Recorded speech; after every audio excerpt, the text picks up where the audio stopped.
Hey guys, on today's video will be a Disney California adventure riding on Radiator Springs Racers. If you enjoy the video, please give it a thumbs up, and if you want to show us your support, please subscribe to our channel. Thanks for watching, and I hope you enjoy the video.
Enjoy a relaxing drive. Beautiful Ornament Valley.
On this planet.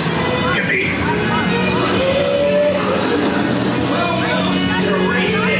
Radiator Springs. Champion needs speed And style. Luigi, give our friend your best.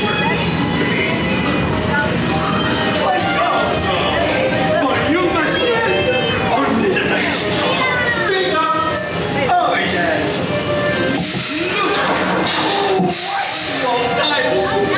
Now you look like a real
Radiator Springs Racers is definitely one of my favorite attractions at the Disneyland Resort, and there's zero question that when Disney's California Adventure was failing as a park and they opened up Cars Land and Radiator Springs Racers, that absolutely created a shift that started to move that park in the right direction and make it more successful. One of the issues I've had with Radiator Springs Racers in the past is the amount of wait time that you typically have to wait on standby to get on that ride, or the difficulty in grabbing a fast pass made it difficult, and sometimes it made it more difficult than it was worth as an attraction. I know everyone hates Genie Plus, but one of the things I like about Genie Plus is with Radiator Springs Racers, I can just buy a ticket if I want and get on it in pretty short notice. The other thing with Radiator Springs Racers is, as great of a ride as it is all the time, at nighttime it looks so cool with the lights and everything, so it's really good when you can get on that attraction at nighttime. There's no question that the animatronics that they have and the music that they have and just the overall experience of that attraction is so great, and the ride's a lot of fun. So I always enjoy going on it, and it seems like a really family-friendly ride that my whole family enjoys. I sure hope you guys enjoyed the video. If you did, please give it a thumbs up. And if you want to show us your support, please subscribe to our channel. Bucket Day Adventures is also available on Instagram and TikTok. And as always, please remember to take time out of your day to do something fun to fill your bucket. Thanks for watching, and take care.